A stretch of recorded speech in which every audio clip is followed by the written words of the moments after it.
Contrast uncut, yeah, you know that's us. Where we only speak the real and the real rock with us. Where we motivate the people and politic on success. Oh no, we ain't DJ Khaled, but they swearing we the best. Contrast uncut, contrast uncut, contrast uncut, contrast uncut.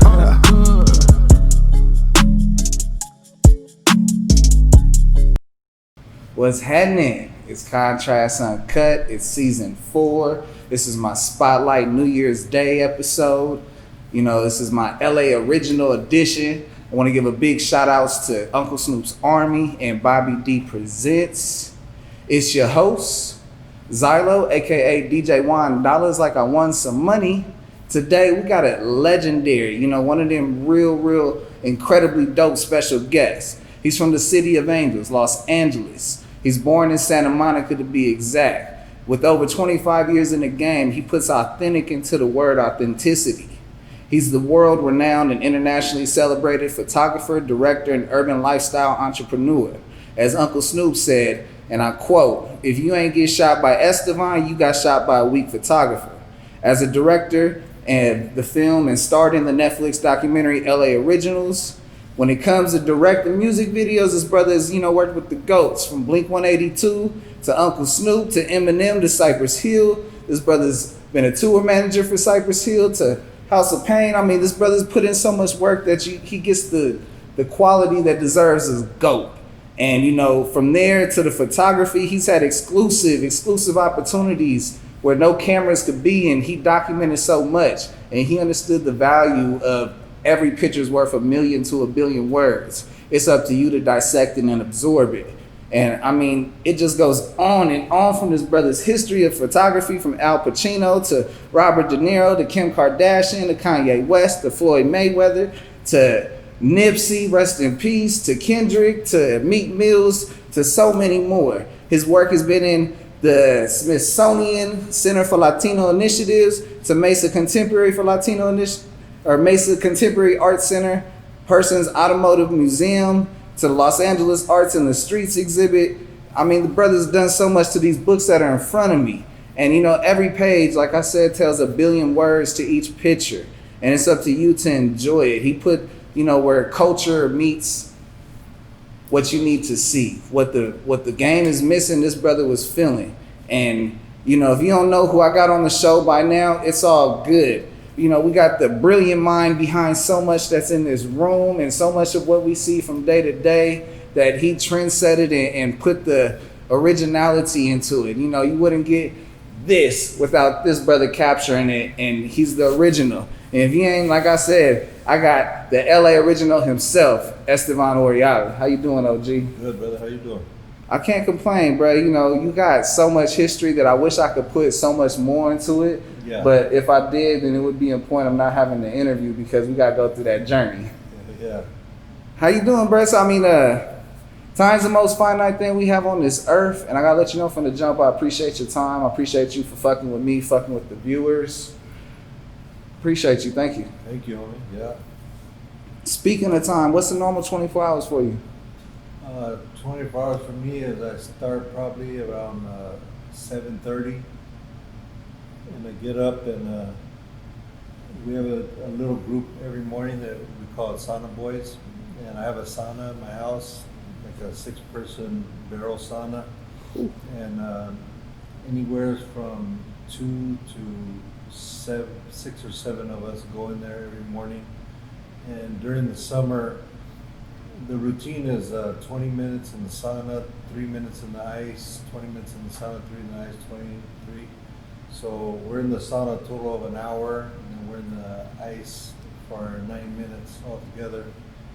But during the winter, like now, we just go in the pool, because I got a pool too right there by the sauna. So the pool gets to be about 30 degrees, and we go rain or shine every day. And that's how we start the day.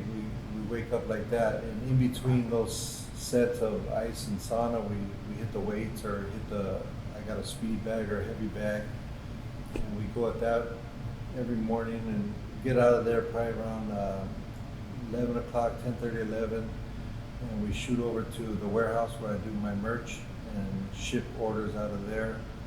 That's in like Burbank, North Hollywood, and then after that we shoot over here to Boyle Heights and work out of here till probably 8 to sometimes 2 in the morning. Whew. And that's pretty much a day right there. And then sleep, either from 3 to 7:30 or 12 to 7:30. Damn. And then it's wake up and repeat. Yep, exactly. I ask that question because a lot of people don't understand, what does it take to make it? What do you have to do for your body to be right? What do you have to put in your mind? What meetings do you have to do? What things do you have to think about so that you can be successful and progress day in, day out? For me, the healthy thing has been because of medical conditions. I have a few different medical conditions, and one of them was I have this thing called neuropathy where my feet and legs are numb and tingly a lot. So I have bad circulation. So I get these like cuts or whatever on my feet. Then I don't really notice it, and it turns into an infection. And then the last time they wanted to cut my foot off, and they're like, something has to change. And what it was I had to change the way I do everything pretty much, but most of it was the way I eat. So I was telling them, what's the one, like they go, you got one more shot before we do the chop. And that was no sugar, no carbs, no dairy. And I already have another existing disease or whatever it's called, gout, and I can't eat meat or drink alcohol. So I'd already gotten rid of the drinking, the meat, and then it was like no sugar, no carbs, no dairy. I'm half Italian, half Mexican, so there goes pizza, pasta, tacos, tortas, burritos, all that shit. So I was like, well, what the fuck am I gonna do, And they're like, you could just go plant-based. And I was like, well, fuck it, and that's what I'll do. And I still got my feet. I lost 50 pounds, and then we got on that program where we started doing the, workout, sauna, ice every morning. And all of us were feeling good, Yeah. And we were like, fuck it, we just got to do this every day. And I got it from my boy Pat Tenor. He owns Ruka Clothing, RBCA. Shout you out, bro. And his whole squad is like that. They got like probably 80 of the best athletes in the world. Surfers, fighters, skateboarders, and artists. They're like, their whole camp is just tight. Oh. So I've been going out shooting them at the Pipe Masters in Hawaii for 12 years. And every winter I'd go out there for 2 weeks. And I was like, okay, I'm gonna go out to Ruka and work out and eat healthy for fucking 2 weeks, So finally I just came to the point where the doctor was like, you gotta change. And I was like, I kind of was like on the program, I just said, I just gotta do what those guys do on the daily, Right. Not just 2 weeks a year. And I started doing it, and fucking everything went. It's been going good, Lost 50 pounds. I feel better. I feel younger, look younger. There's enough fat motherfuckers out there. The fat people ain't gonna miss me. Come on. And, Come on. It's all about being healthy. My dad's 78. He's in good shape. He works out 3 days a week at the YMCA, hitting the bags and shit. He walks around downtown all day, every day. So, like, my health goals are like my pops. Yeah. The ultimate would be like, David Goggins, where I was just fucking ripped and running 30 miles a day and talking shit. But that dude's the ultimate monster, Yeah, So, for real. I've been, checking him out. My friend Brian McKenzie does this breathing stuff. He's from the Ruka camp. And then there's another guy, Iceman Hoff, or Ice Hoffman. he's like goes in ice buckets, or he does goes in the snow and does all kinds of anything where you shock your body with coldness, and it takes out inflammation in your joints, and that's what you need to do. To help your circulation too. You gotta keep your body. If you want to use it, if you maximize it, you gotta take care of it.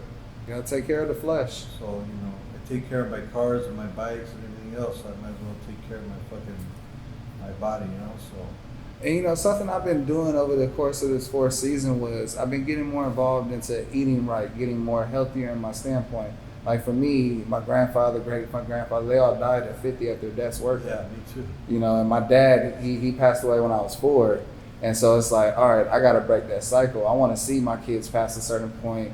I want to get to certain things. And the only way that's going to work is if I look at myself and say, what am I doing wrong? Yeah. And then so I started doing more research. And then Sean Lindenauer, he was like, vegan food's bomb. If you've never had vegan food, you're fucking up. And I was like, what do you mean? What do you mean? And so we got done doing the interview. He was like, hop in the car. We're going to go to Monty's. And so we went to Monty's and I had this burger. He was like, I don't care what you say. Get a double. Get some tots. You're going to eat it. And I'm like, all right, fuck it. Sometimes it's awakening. Like, sometimes the light needs to hit you in the face and you got to enjoy it. And so I'm like, oh, this must be that moment. And go try the burger. I was blown away. Like, now I take my wife there whenever we come out here. I'm trying to get her eating right. And it's just like, if I get this approach early, then, I can have a better chance of living longer past then. Yeah, you'll be ahead of the game if you start now, like I'm trying to get all my kids on that. I have a 30-year-old daughter who's like more vegan than anybody I know, she's just hardcore. And the other kids, my son, he eats really healthy, he's not vegan, but he eats real healthy, like everything fresh, and he goes to the store every couple of days and buys food like that. Like before, I remember when they were growing up, I used to have 2 refrigerators and a freezer full of food. Go to Costco and buy like $400 worth of shit. I'm like, oh, we need this, we need these, we need pizza pockets, we need this, we need nuggets, and all this type of shit. Right. I was like, now it's like processed none food. of that, never. We never needed any of that shit. So now we're down to 1 refrigerator. Everything is in there only a couple days, and we eat it, before it goes bad, and then, we stock up what we need those next few days. So that's just how we're rolling. That's how my dad does it, and it's just part of it's part of everything. It's like this is what you want to be. Like I'm 54 now, and I'm competing with kids 20, and I gotta be, I gotta be out there. I gotta be able active. to, I like to be the first one up and the last one to sleep. And I like to, work until people tell you, wait, it's enough, let's stop, like we're done. Like the youngsters are like, hey man, can we go home? I'm like, fuck yeah, I don't want to burn them out, so let's go. That's that work ethic that people don't understand. That's where his passion is driven to your purpose. And something that you've been able to say throughout your time, I've watched a lot of your interviews, is that, your passion is what made your bills get paid. Yeah. It led to your purpose so that you can say, hey, I see this thing this way, and everyone else is seeing it another way. But if you see it this way, you'll enjoy this a lot better. And from everything you've captured, you put that vision into fruition. And people, we've all received it.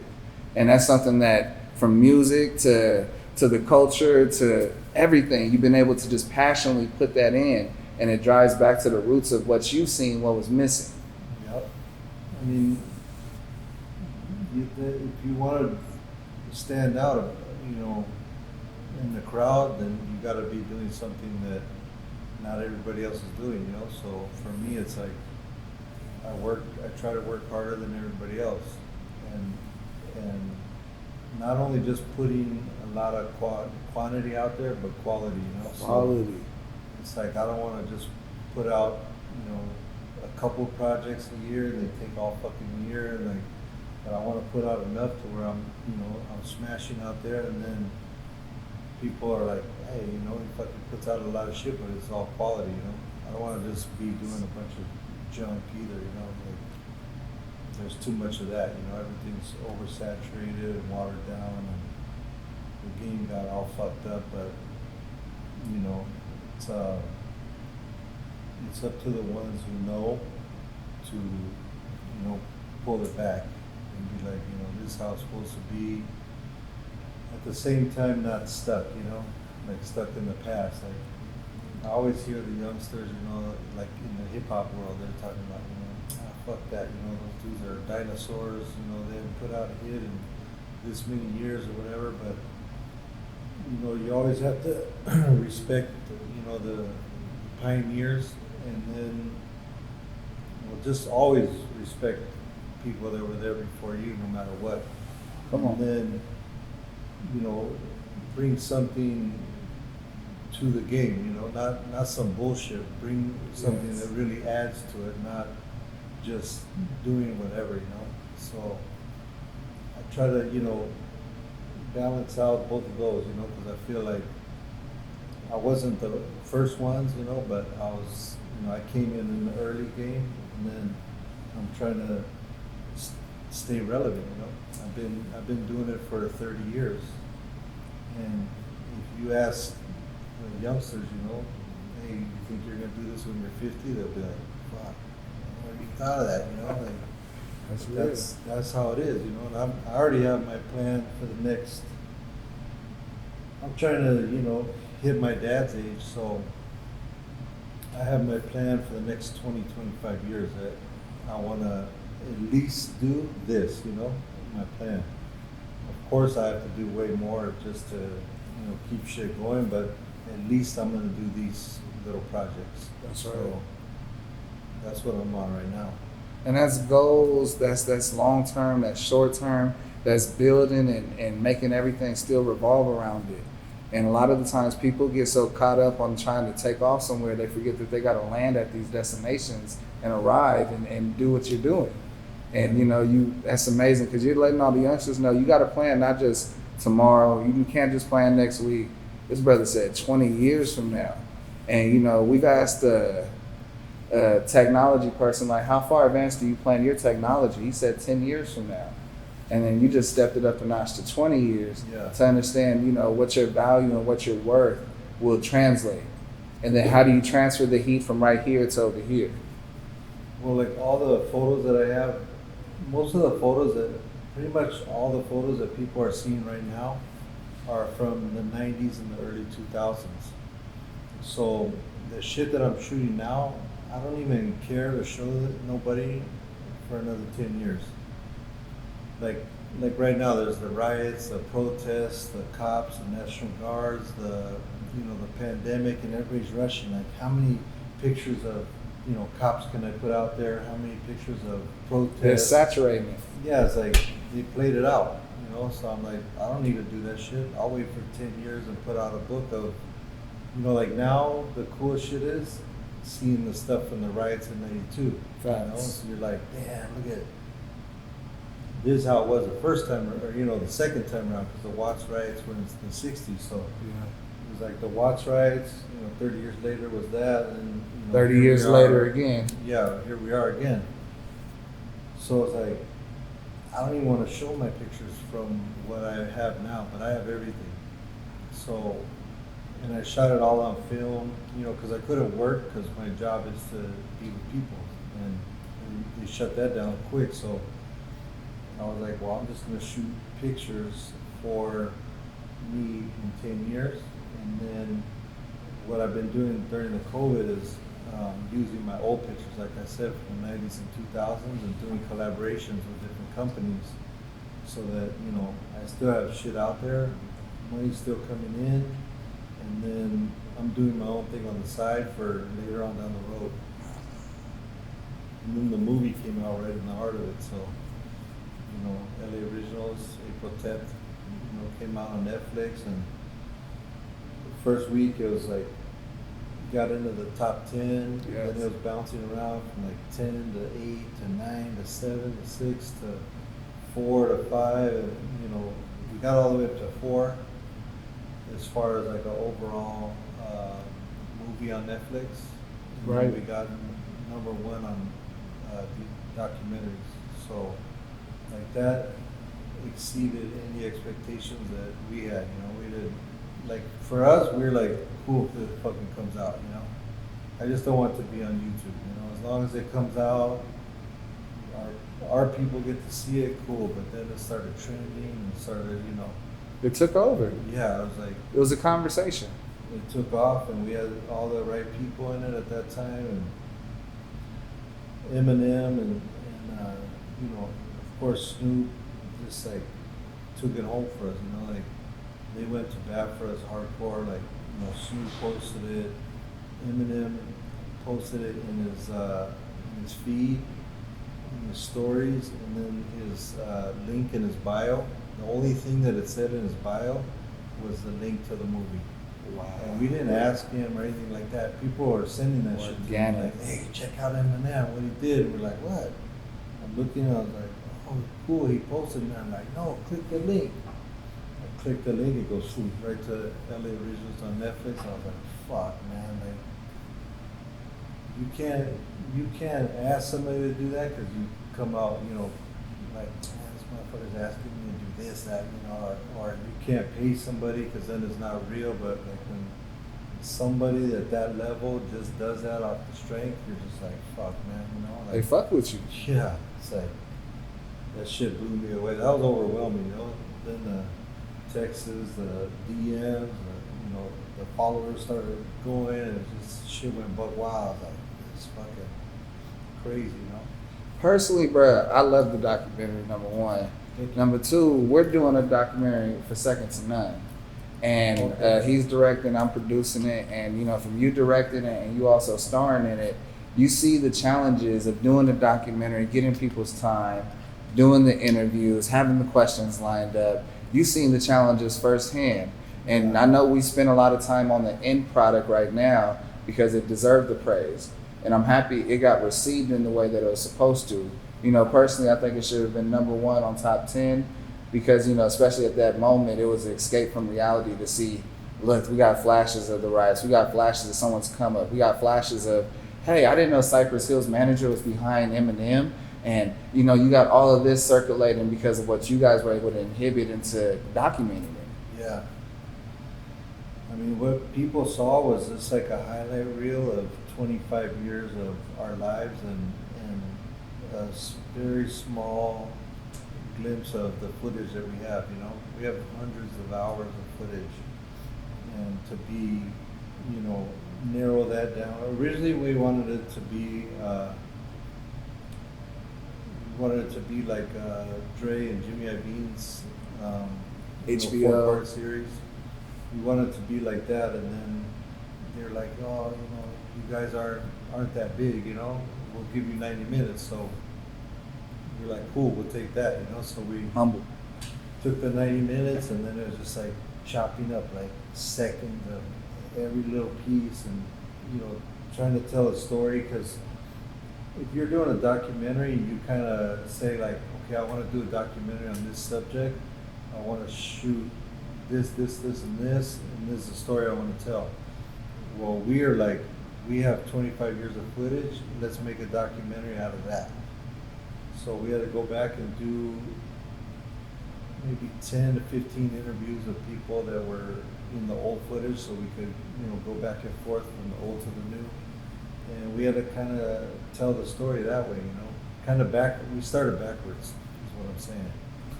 But it worked, Right. you know? Like, and now when I like look at this book right here, that's kind of like the treatment or the storyboard of it all, you know. There's like a little bit of everything in there, and that's kind of what was in, you know, the movie. So, I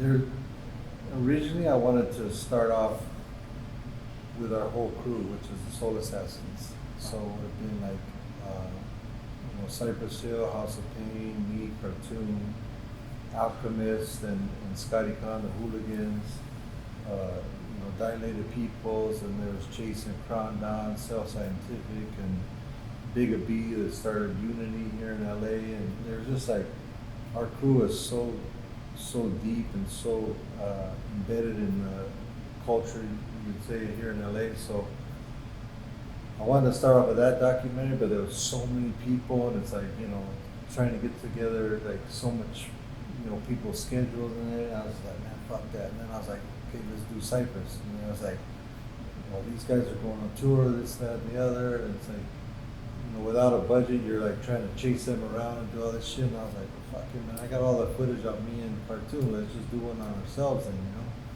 So we did, started with the LA Originals, and now we're getting into the Cypress, and then hopefully I want to, you know, get into the Soul Assassin one at the end of that. So it's kind of like going backwards again, but of what the original idea was, but, you know, I think it'll work.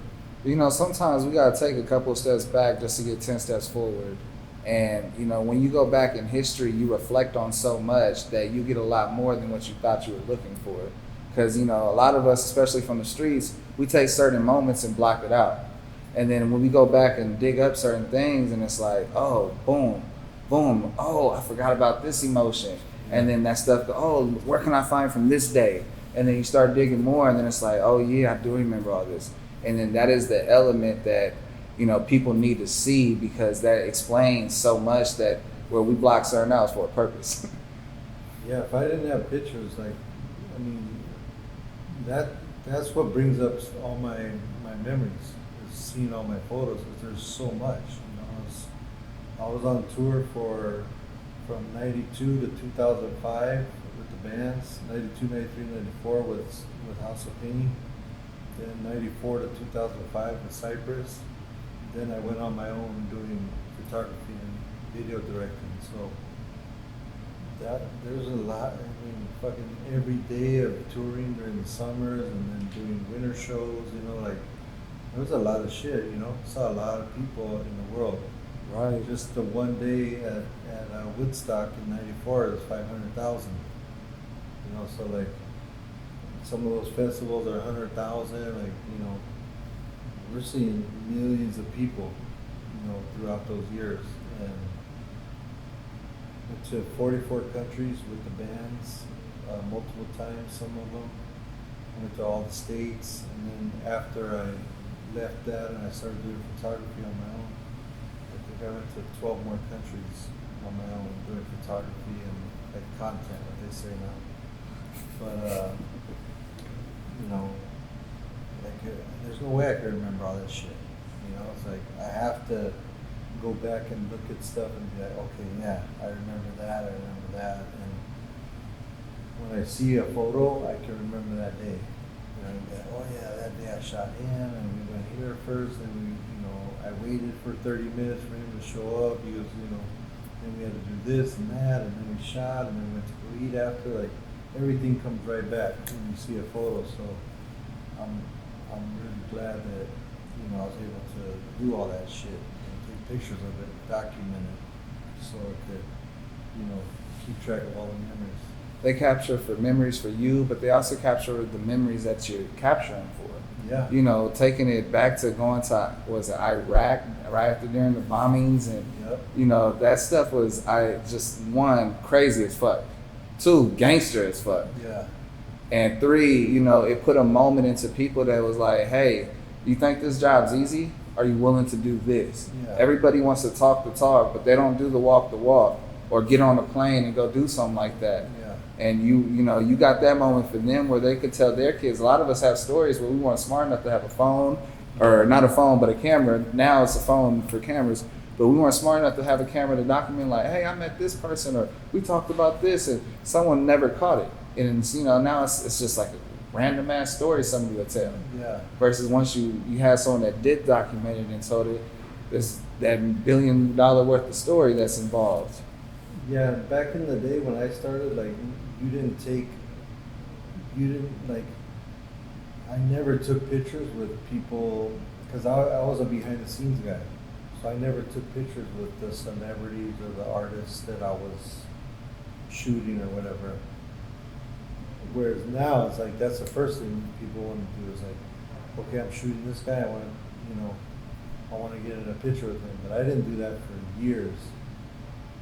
I think the very first time was I was shooting A-Track, DJ A-Track for a magazine, I think Complex. It was a day in the life of DJ A-Track.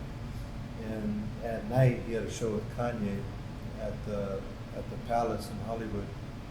And that night Tom Cruise came through, and he was in the backstage. And I told A-Track, he goes, hey, check it out. Tom Cruise is in, checked out the show. And I was like, damn, that's crazy, That's dope.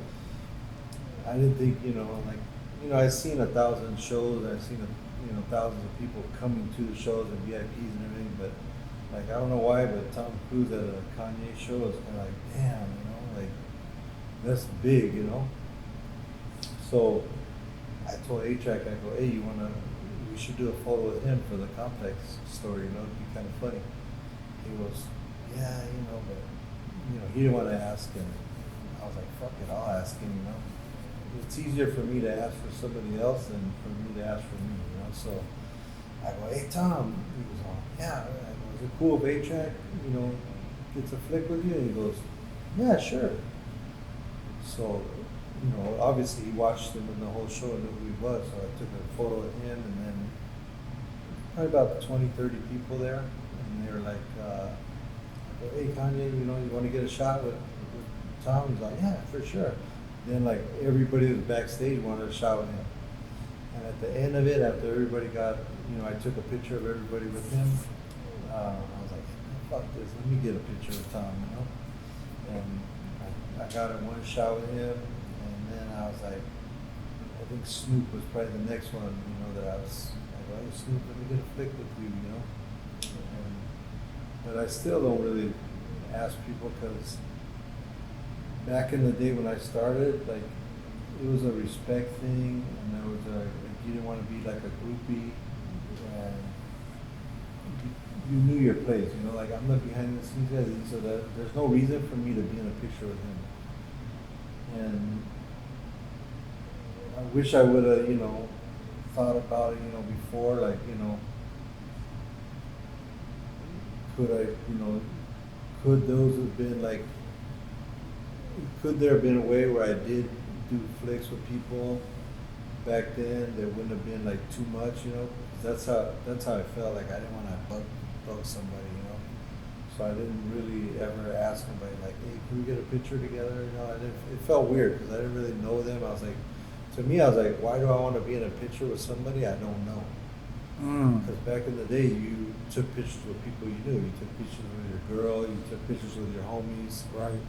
You took pictures of places that you were going to, but you never really took pictures with people you didn't know.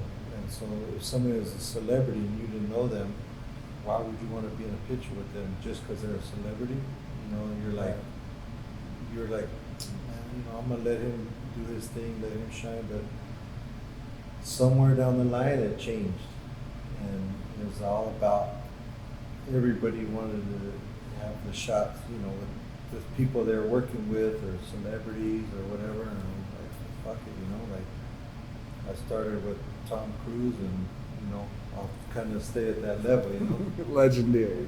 Tom Cruise, Snoop, like, there's not that many pictures with me with any of the people that I work with. Whereas it would have been cool to take a picture of me with Dennis Hopper, or me and fucking Robert De Niro and Al Pacino, that would have been cool. Like, hey Bobby, Al, can we get a shot? I wish there was a guy that was taking behind the scenes of what you were doing. There was someone that was capturing pictures of you working with that. Yeah. That would have been dope to capture. That was rare too, There was very rare BTS behind the scenes shit back then. Right. Like, that was unheard of. Like, that was MTV on making the music video. If you were doing a shoot if you were, say like I was shooting Robert De Niro and Al Pacino, nobody else could break out a camera at all. It's just like, you don't even have to say it. Like, everybody knows, hey, the photographer is the only one that takes pictures. I don't want to see no pictures. And then social media came, and then people started posting pictures of shoots from behind the scenes, and then people are like, hey, why did you post that? That's not coming out yet. There was rules and guidelines even in the beginning. Then that shit just went buck wild to where like if I did a job with somebody, that job had been seen by maybe 10 other people, photos of that job before my photos got let out, for the job. Everybody had already seen what the person was wearing that day, what their hair and makeup looked like, where the locations I was shooting at, what they were wearing at those locations. Maybe a month or even longer before, like I did a campaign with Carucci for her jewelry line. And she was like, I go, hey, so like, do we need to take a bunch of people? She goes, no, just me and you. Just me and you are gonna roll around and take pictures, and everybody else can wait at the studio. I was like, okay, cool. Let's go. So nobody had behind the scenes shots. Or one of my boys, I was like, is it cool if he comes, just to, look out for us? Like, because if I'm shooting you, I can't see what's behind me. Right. So she was like, yeah. So we got a little bit of that, but it wasn't, everybody knew, like, hey, we're not dropping nothing until Carucci drops her shit. And then we'll put out anything that we have, but nobody's gonna see anything of this until she puts it out.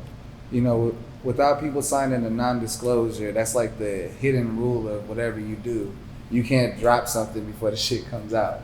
It's supposed to be like that, but it's not, Right. Now it gets washed. I got this quote, brother. Let me know how this quote relates to you. Go for it. I'm gonna go ahead and hit you with it.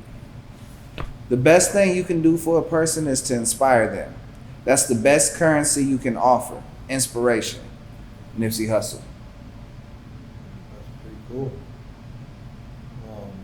Yeah, man. Nipsey, he had a few of those.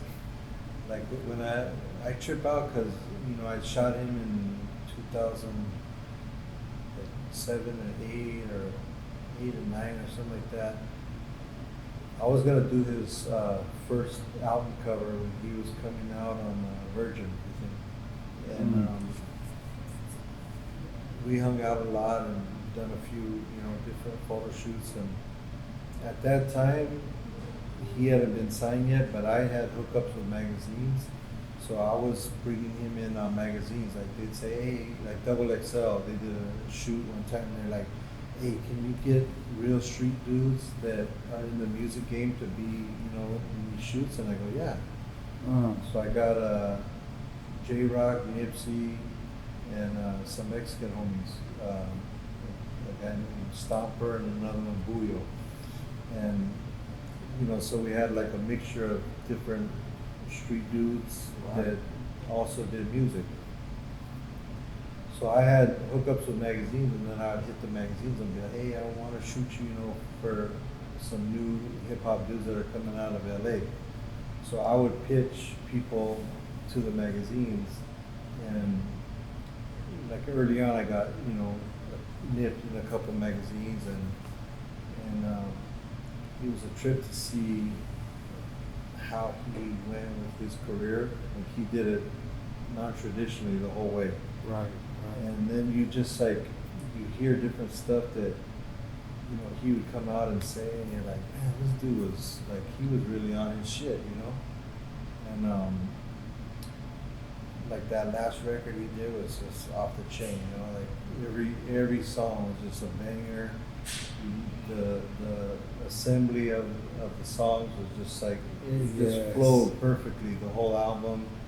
You never press forward or, you press rewind because you want to hear that. I got to hear that one again. Facts. So when that album came out, and then, him passing away, and then everything started coming out of him, like on him, every interview, hear all these sayings that he would say, and you're like, man, this dude was like, because I go back and I listen to the old interviews that Tupac did, And Tupac was only was he 25 or 26 when he passed away?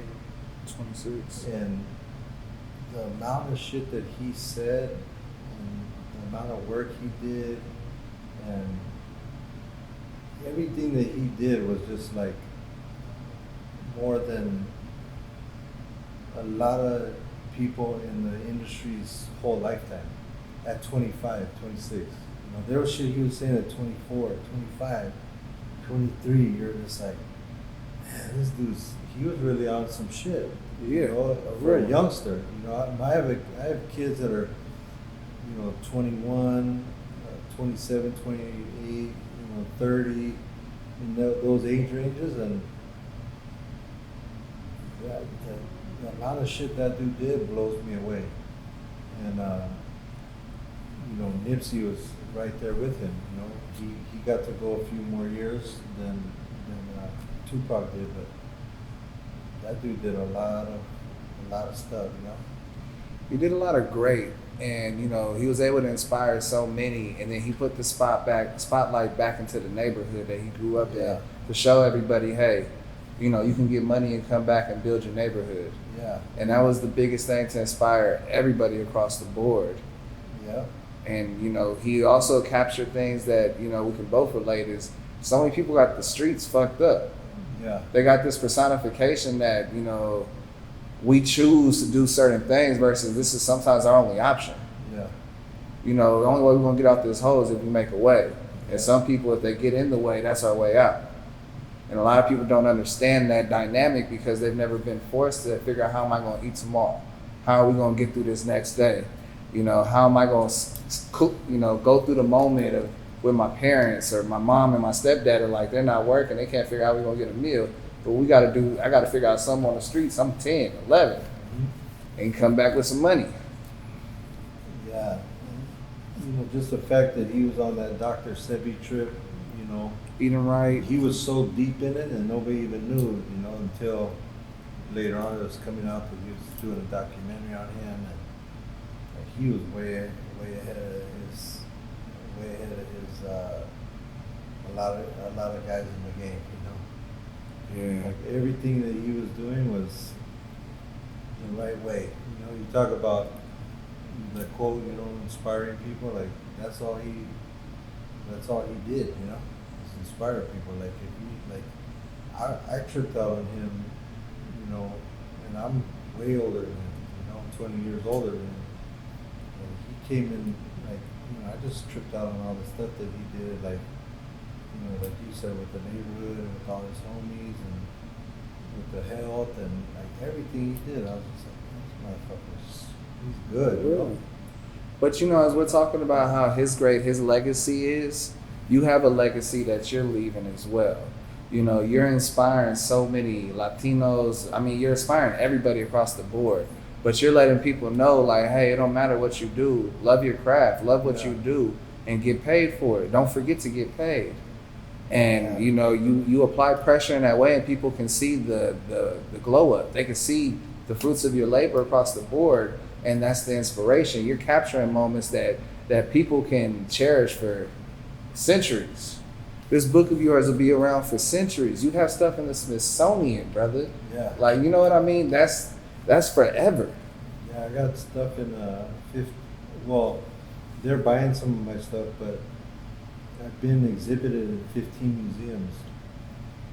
So, like, as a photographer, as an artist, that's my goal is, you know, one, to be able to make a living at it and feed my family. Two, to be documented in the history books, which is, I'm making my own history books. And three, to be in museums as an artist. You know, like that's the highest you can go. You can't go any higher than a museum as an artist. So I'm just like chopping those down, you know, the best I can. Just trying to like get in museum, and what people don't know is that aren't in the industry is you don't make any money being in a museum. It's all about the prestige of being there. Like you can't sell anything in a museum. So you're just showing to say I was in a museum. When you go to an art gallery, it's a different story. Right. You sell your work there, and you can get, you know, if you're smart and you got game, you can get 70%, and the gallery gets 30%. But most of the time, the gallery gets 50%. So, you know, you gotta you got to do it all. You know, you have to, you got to do books, you got to do galleries, you got to try to get in museums, you got to, there ain't no magazines no more really, but I mean, I tell people like, Instagram is like your own agent, that's your own thing out there pushing your work. It's a platform. It's your own magazine, it's your own book, it's your own gallery, it's everything that you need in one place. Yeah. The fucked up part about it is the rules and all the shit that they put on you, and that there's people that come on there and they'll talk shit and all that, and like they're sitting at home not doing nothing. Come on, bro. Like you don't ever comment on nothing, but you got something to say about this one picture. Like, get the fuck out of here, For me, it's like I love blocking fools on Instagram, because to me, it's like I wouldn't let you come in my house and disrespect me. So why would I let you come on my Instagram where I'm showing my work, I'm showing my family, I'm showing my life, I'm showing you what I do, when I'm not working, like you're being transparent, music or everything, working out, eating. So to me, it's like, I wouldn't let you come to my house and disrespect me. So why would I let you come on there and disrespect me? Facts. You're out, gone. See you later.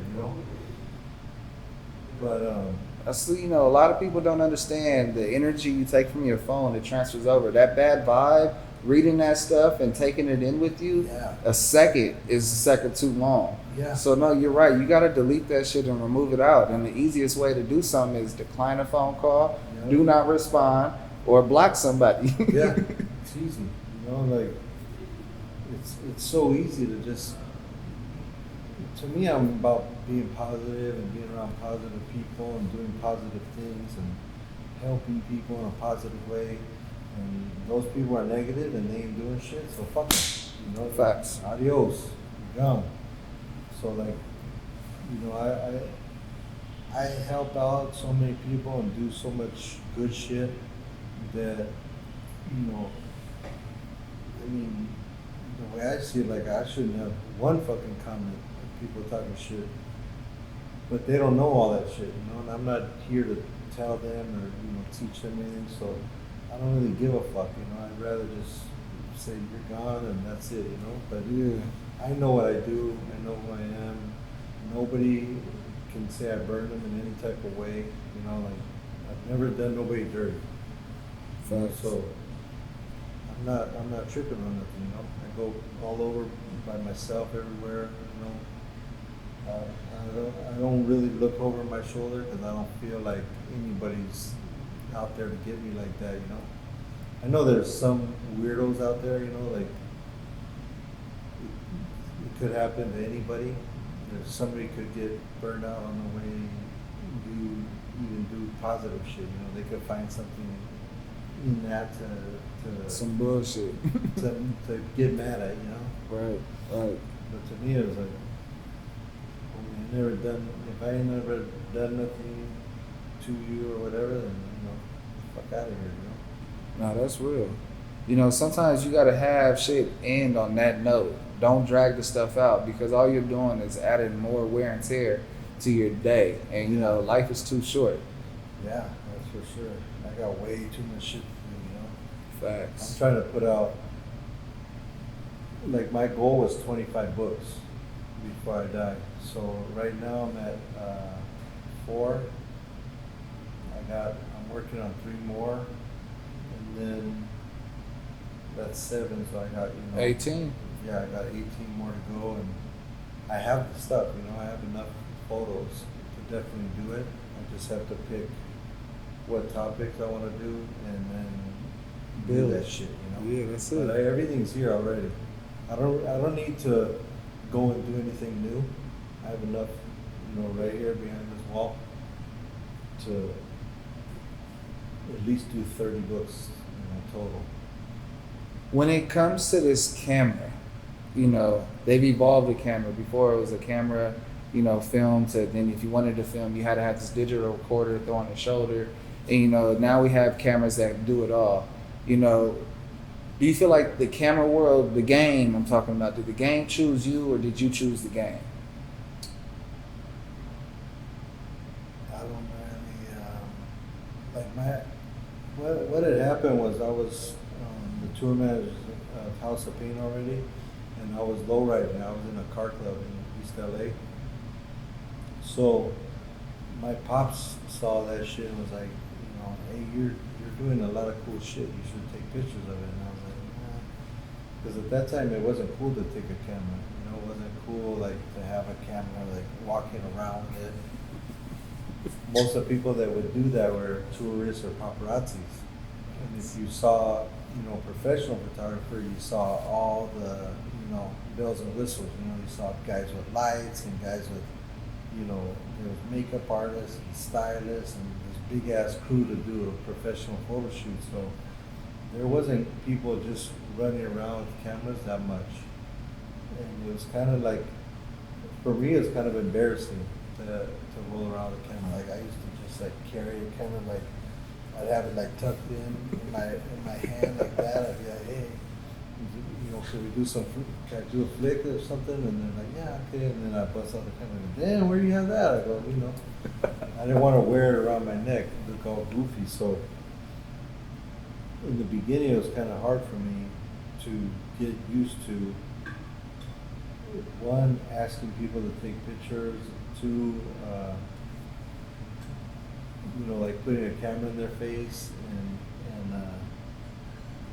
cameras were bigger back then, they're fucking big old clunky things, so it wasn't like, like now where like people are doing like shit like this, they'll be like acting like they're texting, and then they're taking pictures of video and shit, like, oh yeah, fucking they're filming and doing photos, and you think they're texting their wife or something, but you can't do that shit with the cameras back then. You had to like pull that shit up to your face, where people would see this big ass thing, and then you'd be like, hey, is it cool if I take a picture of you? And they're like, sometimes they're like, yeah, sure.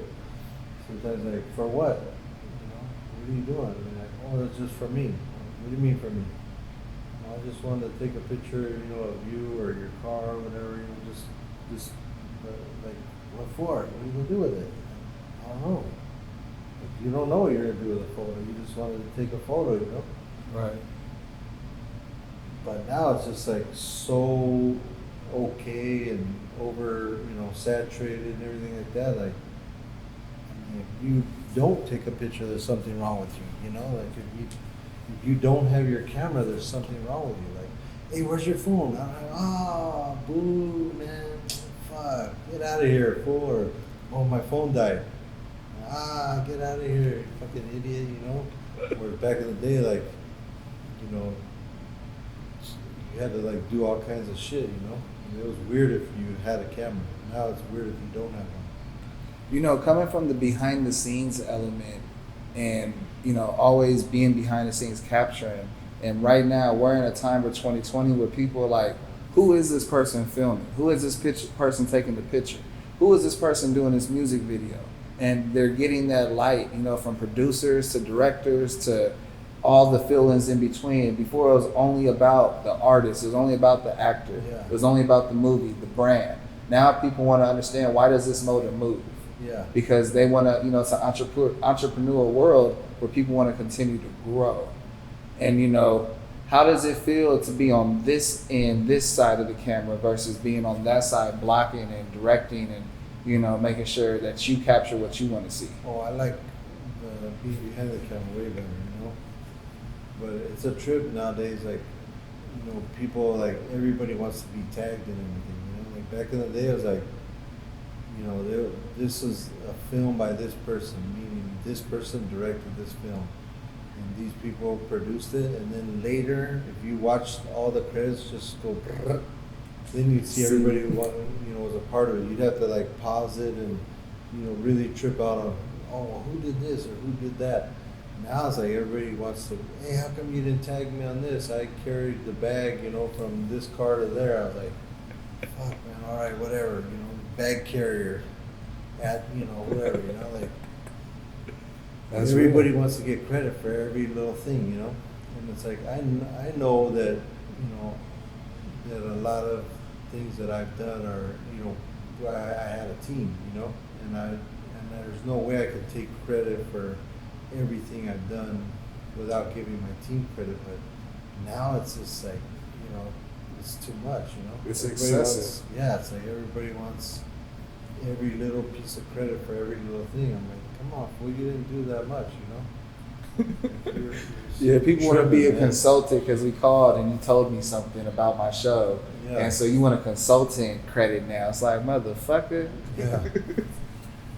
No, But definitely. they ain't investing in it, Like, They're not shooting with you in the gym. Yeah.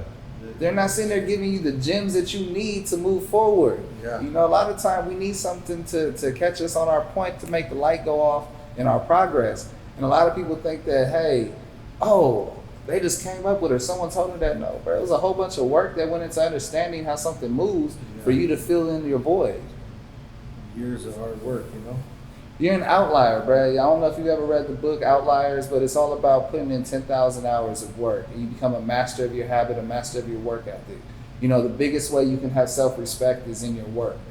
And you've been able to show everybody your work ethic over and over again. In your 50s, you're still putting in 12, 14-hour days. You're showing the youngsters what right looks like. What can you tell the listeners about, one, your manifestations to get to this point, and two, what it took to put the hours in? It takes, dedication, like how bad do you want something, or how bad do you need something, For me, it's like, what started me was my mom was disabled when I was 6 years old, and my dad wasn't around except for holidays and the summer times. So my mom we were on welfare and food stamps, and whatever the government would give us. And then she would get all these credit cards. I remember she just had stacks of credit cards, and she'd go buy stuff on here, and just pay $10 here, $10 there. And she was a hustler, and she kind of knew how to work the system without,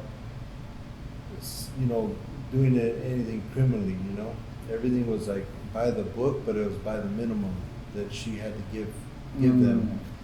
But it was all she could do, She was disabled, and it was just me and her, pretty much. And it was hard for her, and it was hard for me too, because I had to see a bunch of other people that had more. They either had two parents, or they would have more. Their parents would give them more, something like that. So, I was always like, man, I'm not gonna be like this forever. I'm not gonna always be, getting the minimum with this. I need to get some more shit. Like other people. So I started working at a young age and bringing home extra money to moms, and when I turned I was working from 12 years old already during the summers, and I would work when I hit 16, when you could legally work. I was getting 2 jobs at a time, and then when I got older, if I needed 3 jobs, I'd go get 3 jobs. I wasn't going to go to school anymore. Basically, I was I've been to school from the age of 2 to the age of 17. That's 15 years. I was done. Right. College, I tried it. I was like, I ain't doing all this shit. So what I like to do was work. So I went straight to work, and then I just learned that the harder you work, the more you do, the more you get. The more money you get, the more opportunities come up, and I just went for it. A lot of guys that were my age that hung out with Cypress Hill and House of Pain, we brought them into the camp, and everybody that was around at some point in time got their chance to be a part of the machine, and 98% of them fucked it off. They would all be like, man, I ain't trying to do all that, or they saw that it was work. It wasn't just watching the homies do a show and you're at the side of the stage and everybody's getting bitches and money and drugs or whatever and free shit. It's like you really had to work, and you had to they're like, how come you don't ever hook me up, take me on tour? Like, oh, you want to go on tour? Yeah. I want to fucking see that shit. Gotta Like, pay your okay, way. cool. Come on with it. Here's your bunk in the bus. You know, it's like a coffin, fucking sitting like that on the tour bus. Here's your spending money for per diems and stuff, and now, time to work. You know, we're setting up the stage and breaking down the stage and setting up the merch at the merch stand and making sure that the interviews and all the band shit goes good. And, you know, there's some long days. And then there's, you know, you either go back to the motel and you wake up early and you drive to the next city, or you drive through the night. And that shit was tiring. And nobody really thinks about that or knows about that unless they do it. And a lot of people wouldn't come back. You know, they're like, man, that shit was fun, but I don't think I could do that shit like you guys do. You know, like, I don't know how the fuck you guys do that. Like, They ain't got it in them. this is what we do. You know, and like, after people got to see how hard I work and all the shit that I do, they're like, man, how do you do that shit? And I'm like, you know, now I have bills. You know, back then I just had that drive and I had that want and I had that you know, I had that fire in me. You know, like I want to do some shit. You know, like I don't want to just be the guy that settles for the least. You know, I want to be the guy that just like, we need those people. You know, we need those guys that they're a waiter at the restaurant for 30 years and, you know, they can take your order and they have the shit memorized. They don't even write nothing down. They're like, oh yeah, you want a steak and, you know, potatoes and a Caesar salad, and you want the chicken with, you know, broccoli and this and that. You know, like they remember all that shit and they're, you know, going back and forth and bringing this shit out quick. And like, we need those type of people, you know. The guy that works at the liquor store for 30 years, he's just stocking the shelves, listening to Frank Sinatra all day or whatever, you know. Like, there has to be certain kind of people in every part of life, you know. And I was like, that's the easy way to me. Go somewhere for 8 hours, punch in, do my job, punch out, go home, grab a 6-pack on the way, get a TV dinner, watch TV, drink a beer, eat my dinner, go to sleep at 8, get up, do the same shit again. Or you can go and do some extra shit, you know. And that's what I wanted to do. I was like, I want to, like, after I got a little taste of like touring and traveling and just seeing all kinds of shit, I was like, I want to do this. That's you know? that high. And I was able to do it with the photography and the filming. Once the touring was over, I was like, fuck, what am I going to do now? I've been touring for 13 years. Like, I know how to do touring, and I know how to take pictures and do videos. So, you know, we're not touring no more. They don't want to tour, so fuck it. Instead of going with another band that I didn't know, I was like, I don't want to do that because I don't know those people. And I don't want to be going on a new tour every month like most tour managers. They're like, oh, I'm touring with this guy, and then I'm going to set up another tour of this guy after this one's done. And they're just going band to band and, like, you know, living with a new band every month, you know, on the bus and in hotels. And sometimes it's lower budget. You got to share a room with another crew member that you don't know. And you know, motherfuckers are snoring and farting and shitting, and it's like, man, I'm trying to do all this, you know, like, Right. if I'm not going with my people, then I'm gonna do this. So I went to doing photography and videos, and I just pushed that shit as hard as I could, and you know, I'm still going, you know. Do you ever sit back and think, like, you know, if House of Pain didn't take off the way it did, would you be like an architect, or would you be building? Like, because I know you were in construction before. Yeah. Like, would you have got to that highest point of construction? No, I don't think so. Because, I mean, I didn't have a plan back then. I was around 26 years old. And I was working construction during the day and working at clubs at night, and I didn't really have a plan. I was cool. I had my $400 a month apartment. I had my lowrider. I had my work truck. You know, I'd go every day and, you know, go to work from the morning till the afternoon, take a break, go to work at the clubs, you know, at nighttime. And I was just like, okay, cool, you know, let's see what happens next. And then that shit came up, and I wasn't even supposed to get paid at first. Well, I wasn't. Mother's told me, hey, at first, you know, you just get per diems, which is, you know, your daily money to eat with, and your flights will get covered and your hotels, you know, and if they start, you know, touring and making money, then they'll pay you, you know, a salary or whatever. And that shit, probably about a couple of weeks into it, a month into it, it took off, jumped around, took off, and we started making money right off the bat.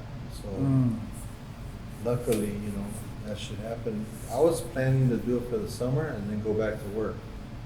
Because they're like, just go for the summer. And I was like, yeah, okay, cool. And the shit took off, and then it was like, I had no training, no nothing. And I just learned with the band and learned with touring what to do and how to do it. You know, I'd ask other old school tour managers and, you know, other people in the groups, like, hey, how do you do this? How do you do that? And you have to watch it, you know. You have to want to learn. You have to want to. I don't know everything, you know. I don't know it all. I don't pretend like I know it all. Like, I know young kids that I meet. You know, to me, they're kids. They think that once they're 18, they're men.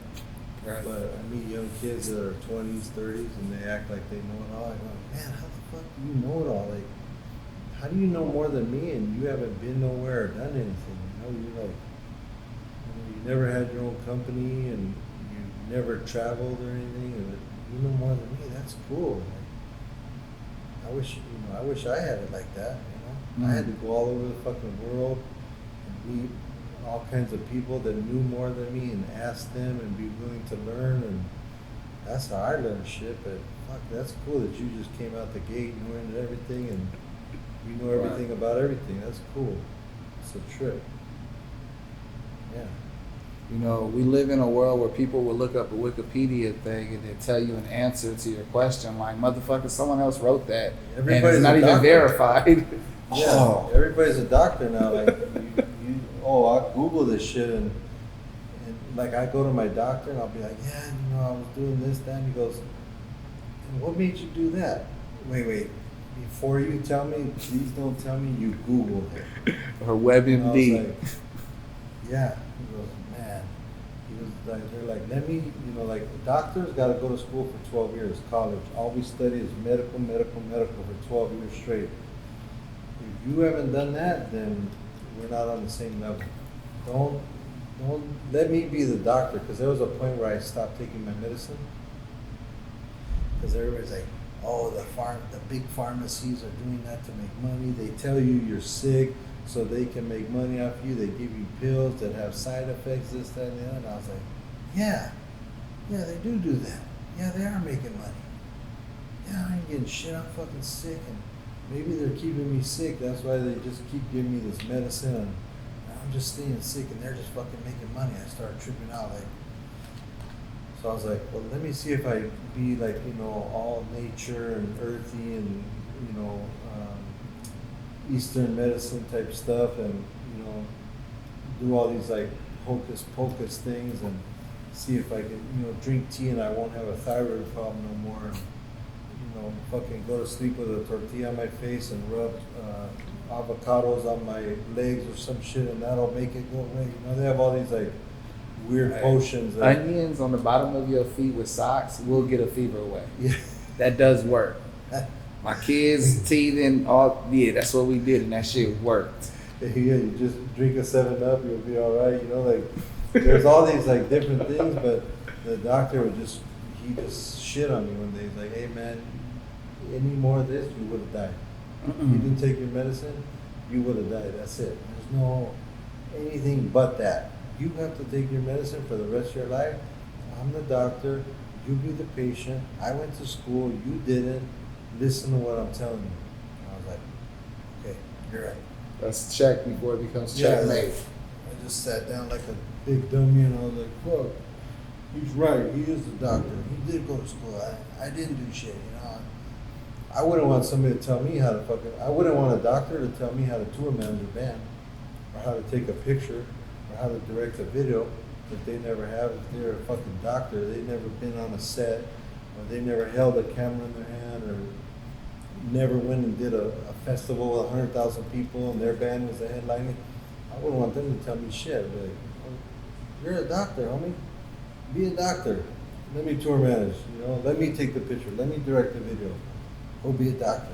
Like, so when he did that to me, I was like, you know, I'll just sit my ass down and listen to what this guy's saying, because you know, He's the master. Yeah. I mean, he put the work in. Exactly. A lot of these youngsters forget that you have to put the work in. You know, everyone always gets caught up that, hey, if I do something bad, I get caught, I go down. What happens if you do something good and put the work in? What are you going to get? You're going to get a reward, motherfucker. Yeah. And you got to remember that. You're gonna get everything you wanted and more. Come on. What's one thing people got fucked up about film photography versus digital? That it's the same. That's the only thing. There's nothing the same about it. It's two different worlds. Anybody that does film will go on that side.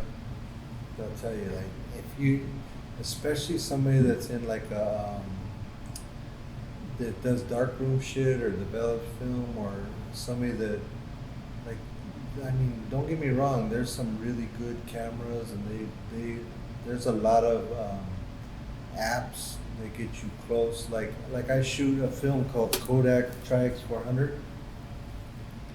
If you go into Lightroom and you buy this program that has every kind of film, and you drag your folder of photos into the Kodak 400 Tri-X like application in this app that you buy, it'll make all your pictures look like you shot on Kodak 400 Tri-X. Wow. Look like you did, but you didn't. So it's not, it really isn't that. And then, you know, your hard drive crashes and you're fucked. I'm not fucked. I got all my negatives here.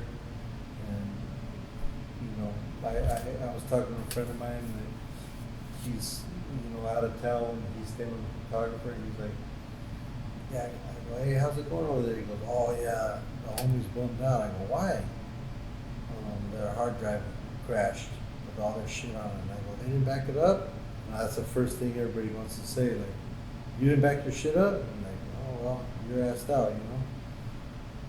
But it's like, there goes everything that person's done for the past couple of years. Gone. It's over. Right. Me, I go on my negatives every single day. And I'll be like, hey, scan this, scan that, scan this. You know, and then we have it in, I have this G-Ray that's 96 terabytes. Mm. And I have like one folder of video, one folder of photography, and then everything's broken down in there.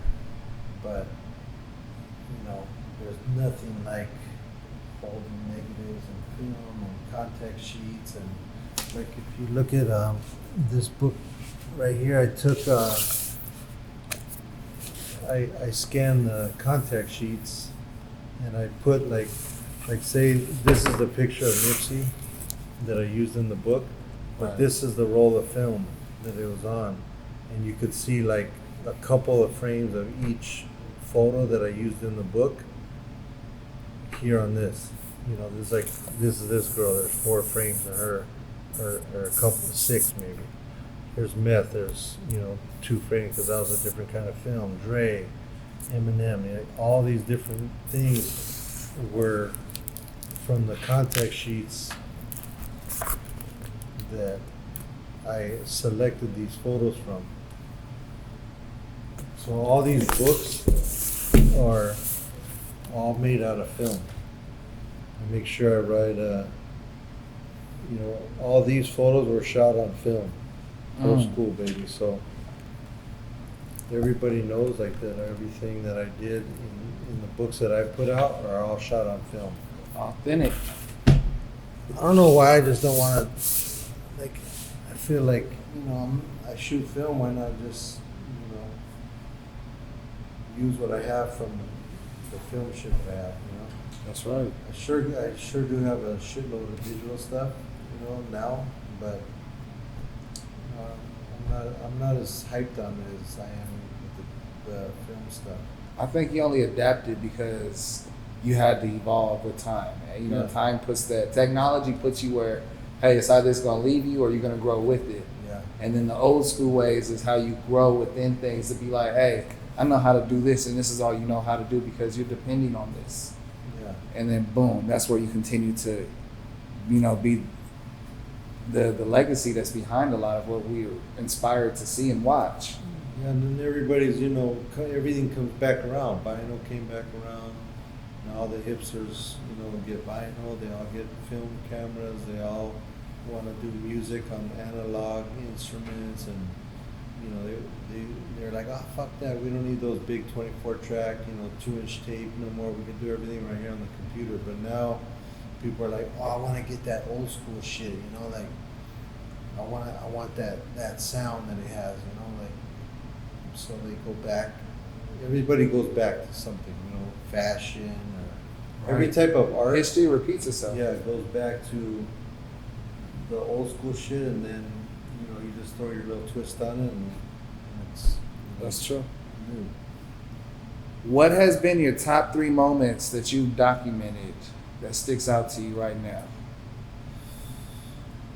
For me, I'd say this picture right here, this LA Fingers. I would say, to me, it's not 3 photo shoots. It's more like 3 bodies of work. Like, to me, it's like low riding, hip hop, and gangsters. For me, it's the 3 things that I think that I have that make me, and it's all LA shit. Like everything about me, I try to make about LA, even if it's not from LA. Like this book is called This Los Angeles, and it's everything that I've shot in Los Angeles in the past 25 years. Every genre, like there's hip hop, there's lowriding, gangsters, girls, celebrities, iconic pictures of LA, like the city, downtown, or Watts Towers, or whatever, things that people recognize as LA. Iconic. So I just try to, always do shit that relates to LA, and I didn't realize it at first that I was doing all that, I just saw it recently, fuck, everything you do is LA. Like, it's cool because everybody in LA will be like, yeah, this is ours. This is the homie did this of our city, of our lifestyle, of our culture. And then people that embrace our culture and our lifestyle within these different realms outside of here in foreign places, they'll embrace it because they love that LA culture, whether it's LA hip hop or lowriding or the whole style or whatever. But then I started thinking fuck, I gotta branch out, I'm putting myself in too much of a niche, Mm-hmm. You're worldwide. Yeah, I need to get out there. These books are worldwide, but I gotta do more than just LA. I gotta show, because I've been to 56 countries. I gotta show that shit. I gotta put it out there. What am I gonna do with it? Just keep it in the file cabinets? For who? For me? Right. What am I gonna do? Just hoard all these pictures and just be like, no, I don't want nobody to see them. Fuck this shit. Get them out. It's like DJ Jazzy Jeff said, you gotta die empty. And he's talking about everything that's inside of you, everything that you have built up. Put it out there for people. Yeah. And that's a blessing that 1, you recognize it, and 2, you want to exercise it. Yep. I'm gonna try. I'm gonna try and die empty, but I probably would need another 150 years, on top of 50 I'm gonna try and live now. But I'm trying to put out when people are like, hey, know, the whole COVID thing, you know, I'm like, I don't want to hide in my house. And, you know, like, I know somebody from my family that's sick right now, and they're one of the safest people I know. They've been the least contact and the least out there. Masks, gloves, sanitizer, 6 feet, 10 feet, you know, all that shit, and they got sick. So it's like, I'm out there in protests, this, that, the other, you know, and I haven't got sick, you know, but I don't want to get sick and fucking die because I was so scared hiding in the house. I don't want to be an idiot either and be out there like, you know, ain't nothing wrong, because I know this shit is real. But, you know, I just want to be out there producing, you know. I don't want to live scared of that shit, you know. Why live in fear? To me, they were saying it's like a flu and shit like that. Well, if it's a flu, I've never been as afraid of the flu before.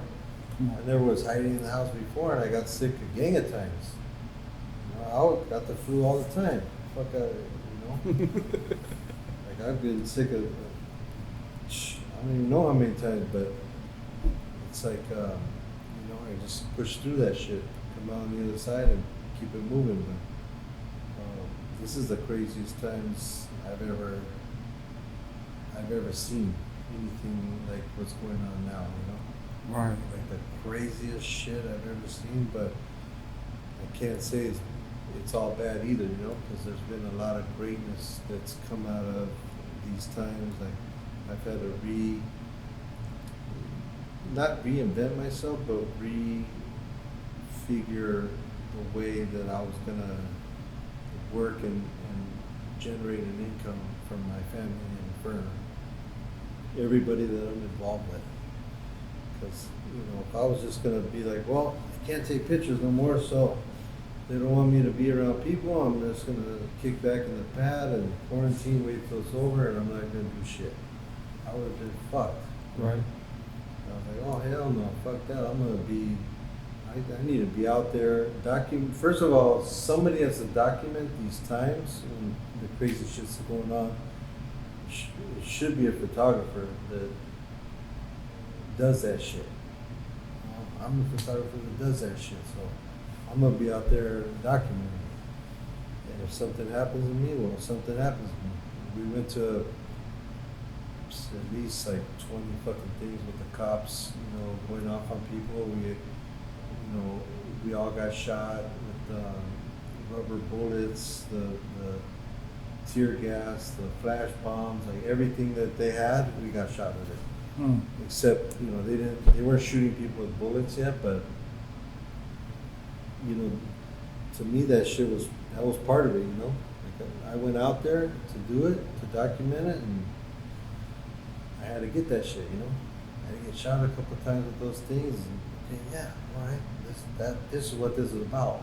So like, we got shot, we got pepper spray, we got tear gas, we got flash bangs, and we came out of it like, oh fuck, like, you know, the homie here got shot in the head and was just soaked in blood. I thought he got shot with, you know, fucking something crazy, you know, like, there's no way he's bleeding that much from a fucking rubber bullet or fucking thing. And I was like, God damn, you know. So, you know, we went to the emergency room and they're like, cleaned it up, and it was just like a little thing. They say your head and your hands bleed the most, and I was like, okay, cool. But, you know, those were some of the best experiences of this year, was going out there and going through all that shit. Every time we'd get shot, or they'd shoot the tear gas, we'd get away, wiping our eyes, rubbing our face, shit was burning, like, fuck, I can't see, just run, because, you know, we didn't want to get stuck, because we thought, like, once they shoot us, everybody's going to be all fucked up, and then they're going to come and handcuff us, so we would just start booking it. Can't see where you're going, can't breathe, can't smell, fucking dizzy as fuck. But we get away far enough to where we could clean ourselves back up, and we go right back. I'm like, that's a bitch, like, we're fucking sick in the head. We're going back into that shit. What's wrong with us? But it was part of it. The purpose. Part of the experience, and we were out there for a reason. And, you know, to shed light on what's going on, and it's part of it. It's a good time, you know. As you know, this is the New Year's episode. You know, I had to bring in the new year the right way, a big way, with an LA original. You know, what can you tell the listeners? What do you expect for 2021 for you? For me, I'm just gonna double up on everything I did this year. You know, like everything you seen me do this year was a little taste of what I'm gonna do next year. So everything you saw me coming with, you know, 2020 was a sample of what I got coming in 2021. You know, like I don't know. I just feel like I'm just gonna, like everybody says, beast mode this, beast mode that. Like I really feel that shit, and I feel healthy. I feel way stronger in my head, and I feel healthier now than I felt in the past maybe 10 years. So I just feel like I just have so much shit that I need to do, that I want to do, that I'm gonna do, and I just, you know, just get ready, 'cause it's coming, you know. Got a lot of good shit coming. I won't let you down, and you're gonna see, at least double what you've seen from me so far coming this next year.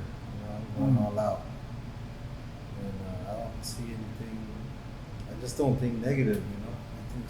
I think so positive. Like the younger cats that I got around me, you know, and like, you know, I'm on them, you know. Like, hey, we gotta do this shit, you know. Like there's other crews out there, and for me, it's like I don't think I'm better than anybody, or I deserve anything that deserve shit more than what other people are doing. I just see it as like friendly competition, and like, hey, let's just have some fun, do what we love to do, and that's what I'm doing. You know, I'm doing shit I love to do. Like you know, somebody I know OD'd on drugs the other day, and I was talking to somebody else that knew them, and they go, hey, they died doing something they love, and I was like, you're fucking right. Like they love doing drugs, and they died doing that shit, and like, I love doing this, you know. So this is, if I die doing this shit, and I die doing something I love, you know. Oh, respect, brother. Whew. You know, I definitely want to take this moment before we close out to, you know, one, give the platform to let people know where they can buy the merch, you know, the original LA Fingers hoodies, shirts, and also where they can buy the books. And then, you know, whatever else you got going on, the platform's yours. I do want to shout out Mr. Cartoon, you know, and, you know, whatever else you want to shout out, the floor is yours, brother. Yeah, I just want to shout out, you know, all my Soul Assassin family. You know, we got a sick crew out there coming out with a gang of shit. My boy Alchemist is up for a Grammy with Freddie Gibbs. Yes. You know, that's top notch right there, you know. When your crew's killing it like that, you're just like, man, you know, so proud of it. Like, you're so happy for your brother, your family and shit. But just, you know, shout out, you know, to all my crew, all my homies from Soul Assassins, you know, my brand, Joker brand, and everything that, you know, we got coming, you know. We got the homie Baldachi the Beast, you know, he's coming with some shit. The other homies from Third World.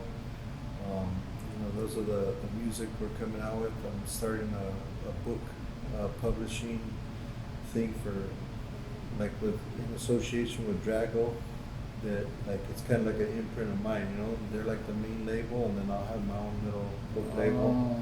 So I'm starting that. I got a new artist coming out next year with a book that I'm co-signing, and it's real easy. If you want to find me, just go to Estevan Oriol, everything, you know. At Estevan Oriol on IG, Facebook, Snapchat, TikTok, email, like everything. I just make it the easiest for everybody, you know. EstevanOriol.com. If you want to go to my store, it's EstevanOriol.la. Like, it's real simple to find me. Branding's so important. Make it easy for people to find you, you know, so that if you want people to buy your stuff, you gotta make it easy. Yeah, people have like code names and shit for their Instagrams or whatever, and underscores and all this other fucking shit. And like, Come how on. the fuck is anybody supposed to find you? Like, you want people to know your shit, right? That's why you're doing it? Yeah. Well, how the fuck are they gonna find you if you have like different ways of spelling shit to where people don't know what the, you know, like, how the fuck are they gonna know? Only you know that. So, you know, make it easier on the people, you know? Are we gonna see images on shoes, or are we gonna see some type of collab in that way? I did 2 shoes this past year, but I mean, who knows? I got a lot of projects coming up this next year. We got the 12 Days of Greatness capsule with Yeah. Foot Locker going on right now. Yep, that's coming out, and then we got a TV series we're working on an animation project. We just dropped the vinyl soundtrack to LA Originals. You know, there's a black copy, and then there's a limited edition blue vinyl. You know, that's my first record I ever came out with. And I'm not a producer, or a rapper, or a guitar player, so that was kind of cool. And you got clearance for some top records. Yeah. If you know anything about music, that ain't easy. Yeah, we got pretty lucky on that. That was cool. So, we just got a lot of shit coming out. I get I kind of forget the shit that's coming out, and then the other hand, I don't like to talk about shit that hasn't come out yet, because in case it doesn't, I don't want to look like an idiot. Like, well, what happened with that? Well, you said you were gonna do that and this and that. Like, I'll just show you. That's real. When times come, you get it, and it's gonna be there. If you notice, my show is different. It's unique. They say they got to do things like this. I'm like, I'm not going to do things like that, but I'm going to listen to what you're saying, and I'm going to apply it that way. And I'm like, well, how do I keep that same energy and close out? The viewers knows it's coming. I'm going to hit you with it. You got any questions for me? Well, what's up with that? You brought the Snoop Dogg Ghetto Blaster. What's up? Oh, no, that's the Bump Box, Play some jams, or what's up with that? Bump Box is a sponsor of the show. Oh, okay. I interviewed Rob Owens and Trey the Truth, and they fucked with me. Yeah. They let us do a commercial for them. And so I try to get it everywhere, but when you're at Estevan Oriol's spot, you feel me? Them books need to be on this table. We can shout out Bump Box, we can talk about them, we can shout out Snoop, but these things right here is artifacts. Yeah. I got the cookies one. I did the collab with Burner this year. I did like Burner, Cholo Fit, Fools Gone Wild, Born and Raised, and with cookies. We did the cookies one. I did the Burner, Be Real album cover. So Burner blessed me with all those bump boxes, and that's what we have at the pad. When we're doing the sauna and the workout and shit, we bring that thing out, and we light up the neighborhood with that one. We get everybody going early in the morning and start hearing some 90s hip hop or some old school soul, or we play it all and give it to them. Hell yeah, man, it makes my neighbors uncomfortable too. Yeah. On that note, it's Contrast Uncut. It's season 4. It is a spotlight New Year's episode with the LA Original. I wouldn't be able to do incredibly dope shit without the help of Uncle Snoop's Army and Bobby D Presents. I appreciate you, brothers, and I want to make sure we give all the flowers to this brother right here, Estevan Oriol, and what you've been able to give to our world. You've been dropping gems throughout this whole interview. You put so much knowledge and game that it's probably about a 50-carat diamond that people just got to process sometimes, and it's up to them if they want to drink the water, if they want to allow the diamond, the lights, the glitz to get to them, or if they want to keep on doing what they're doing, then that's fine. Yeah, that's for sure. I appreciate you, brother, for coming on. Thank you for having me, man. I fuck with Snoop and Bobby D. Those are both of them my people. I do a lot of stuff with both of those camps. Yeah, no, I humbly appreciate them because they received me and they understood what I was trying to do, and they gave me the light to keep on moving. Yeah, my boy Vegas from Bobby D's camp, he promotes everything that we do, and you know, of course, Snoop's down with everything we do, so we're all fam, you know. Mm. Hey, what's up? This is Estevan Oriol. You're tuned in to Contrast Uncut.